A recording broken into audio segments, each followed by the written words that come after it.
90% ng mga nagrereklamo, sinasabi ang pangalan ng kongresista, pangalan ng mga staff ng kongresista, pangalan ng mga chiefs of staff ng kongresista. Mr. President, nagkataon lang ho ba ito? Nagkataon lang ho ba ito, Mr. President? Ang tanong ko. Sa tingin niyo po, Ginoong Pangulo, kayo po na nagsabi na meron din po kayong nakausap na ilang kongresista. Meron din po ako. Alam niyo, Ginoong Pangulo, napakasakit po para sa akin magsalita ng ganito dahil galing po tayo sa House of Representatives. Kayo, Ginoong Pangulo, Senator Risa, Senator Sani, Senator JB, Senator Win, Senator Mark, lahat po tayo galing ng House of Representatives. Ako po, Ginoong Pangulo, wala akong Joel Villanueva kung walang House of Representatives. Lahat po ng natutunan ko, paano ako makakapag-contribute for nation building, natutunan ko sa House of Representatives. Kaya masakit po sa akin, Ginoong Pangulo, ang makita 90% ng reklamo, House of Representatives. Nagtataon ho ba ito, Ginoong Pangulo? Magsasalita na po ako, yung alam ko ho, personal, hindi lang yung sinumbong sa akin na sinasabi kong 90%. Sa aking lalawigan, ito yung pinakamasakit. Lalawigang tinubuan ko, Mr. President. 20 taon mahigit ang hinintay bago nagkaroon ng representante ang dakilang lalawigan ng Bulacan dito sa bulwagang ito. Tapos may ganito, Mr. President. Nakausap ko yung mga konsehal, nakausap ko yung mga kapitan, nakausap ko pati toda, Mr. President, na ginamit ng mga kongresista doon. Doon nga po sa Hagunoy, pinapirma sila, sa Hagunoy, Bulacan, hindi alam kung ano yung pinipirmahan. Meron pang iba, sabi, online game lang, nanalo kang 300 pesos, i-Gcash sa'yo, bigay mo lang yung telepono mo. Nandito po.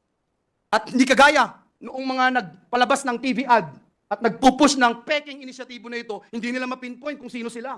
Handa po ako ibigay ito. Handa akong sabihin kung sino itong mga ito. Ipakita itong mga ebidensya na ito, Mr. President. I'm just wondering, Mr. President, bakit ganito? Nakita ko po si Senator Cynthia Villar, galing din po sa House of Representatives. Bakit ganito, Ginoong Pangulo? Hindi ho ba pagpapalit ng kalye, pangalan ng kalye dito sa Pilipinas, pag pinapalitan po ang kalye, pangalan ng kalye, Ginoong Pangulo, matanong ko po ang ating distinguished colleague, pag pinapalitan po ba ang kalye, pangalan ng kalye dito sa Pilipinas, pagkatapos po bang maipasa sa House of Representatives, batas na po ito, palitan na ang kalye? Hindi pa, Ginoong Pangulo. May Senado pa. Dadaan pa yan sa Senado.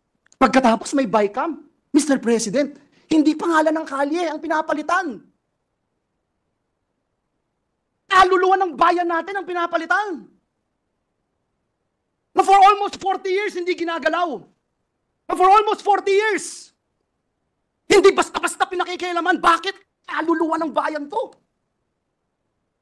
Now you see, with your own eyes, on television, now you hear the complaints of the people. And I will use and borrow the words of Senator Bato de la Rosa, yung mga nagdarahop, yung mga naghihikahos, mga nangangailangan ng tulong, nangangailangan ng ayuda ng gobyerno, umaasa sa tulong ng gobyerno, pagsasamantalahan natin para lamang ma-extend ang termino natin, para lamang ma-abolish ang Senado. Mr. President, kung gusto ng taong bayang i-abolish ang Senado, I don't mind. If it is the will of the people, I don't mind.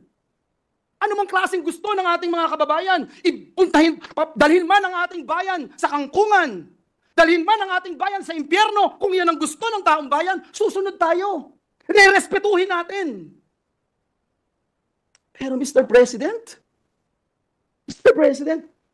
Ginoong Pangulo, kung ayuda ng gobyerno, ipagkakait mo. Kung hindi ka pipirma, Hindi ka makatanggap. hindi ka makakatanggap. At ano ito? Katang-isip ni Senator Bato de la Rosa? Katang-isip ni Joel Villanueva? Bakit hindi natin tanungin ang bayan? Bakit hindi natin tanungin si Juan de la Cruz? Ito ba ay People's Initiative?